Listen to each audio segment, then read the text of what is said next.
Hi, everybody. Welcome to day 7 of this gratitude practice. Thank you for joining me.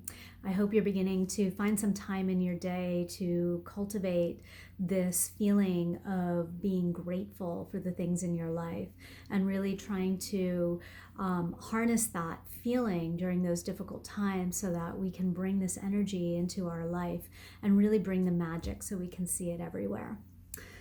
As you may remember, a couple days ago, we were focused on gratitude and money. And I spoke about talking a little bit about how we change our language around money and how we choose our words wisely.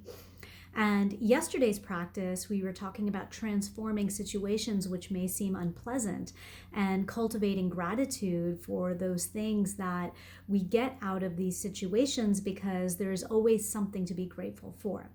Well, as I was doing that practice yesterday, I was cultivating gratitude for this current environment that we're in with the coronavirus.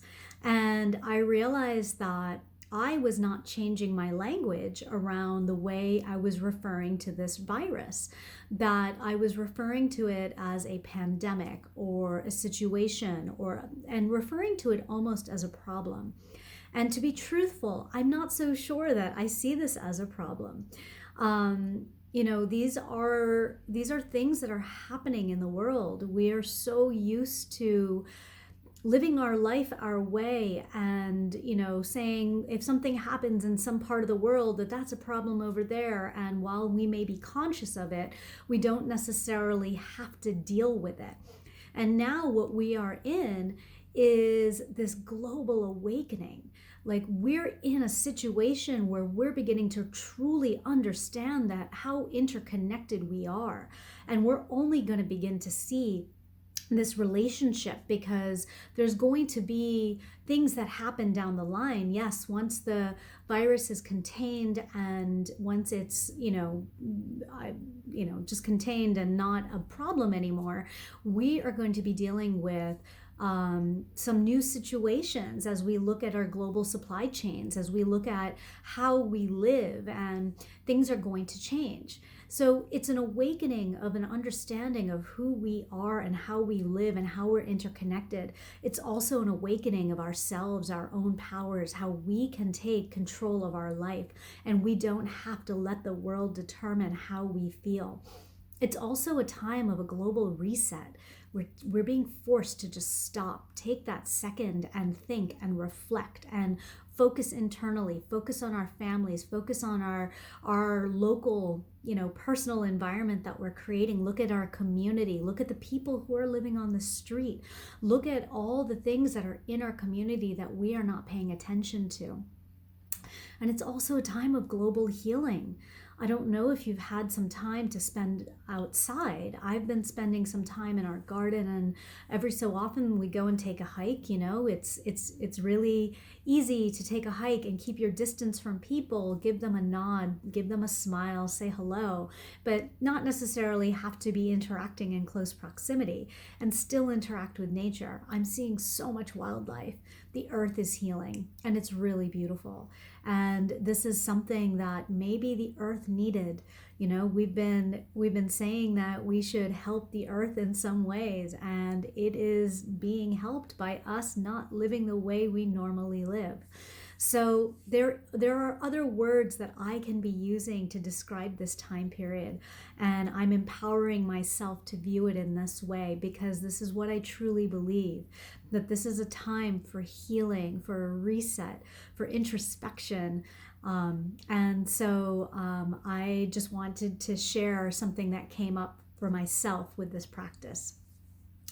Today we're going to be focusing on gratitude as a magical ingredient. We're going to be focusing on water and food, two subjects that are very near and dear to my heart. I have been passionate about food for most of my life, and right now I'm involved in health and wellness based on food and water, the water that we drink, making sure that people are drinking the best water for them. And we're privileged to live in a society.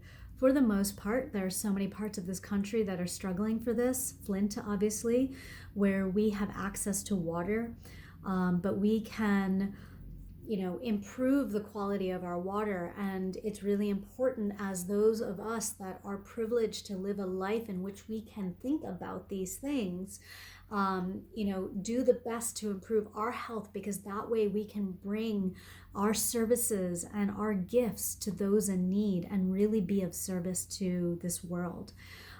So many people don't have access to the basic rights, and we can provide that for them when we are in our best and when we are abundant and we have the best health and, mental, physical, emotional, everything. So today, let's take this moment, to really honor the food that we're eating. As you can see, that we, even through this time of global healing, are in this mindset of scarcity and lack, and people are going to the grocery store and stocking up like it's the end of the world. And there is some, need in order to have a lot of goods so that we don't have to go to the store often. There is that aspect of it. But there's an energy that's being carried with that when people are going shopping. While people are pleasant and nice, there's still this little bit of anxiety that's inside of them. So this is stemming from these narratives of scarcity, fear, lack. And so this is the perfect time to really, really, really look at the food that we eat and honor it and be grateful for it, because we just go to the grocery store and we pick up food. Maybe you grow some of your own, we grow some of our own, but still the bulk of it comes from somebody else's supply. And so there are the people who cultivate these seeds, who package these seeds.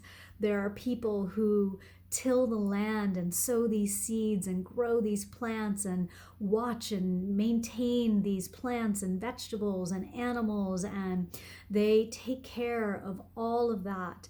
They pick the fruit and the vegetables, and then there's people who package this, and there are people who distribute this, and they're truck drivers, and the people who built the roadways, and the people who unload these boxes and stock the shelves full of the food, and the people in the grocery store.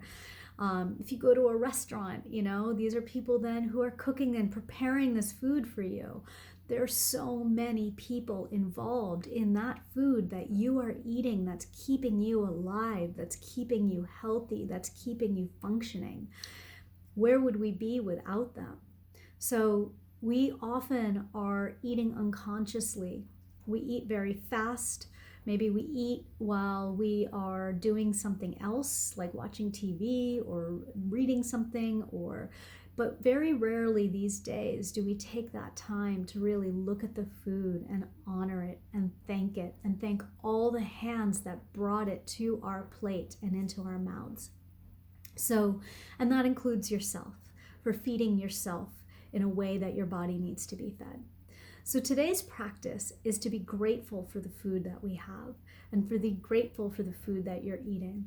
So I ask you to take that moment and just stop before you eat and, take a breath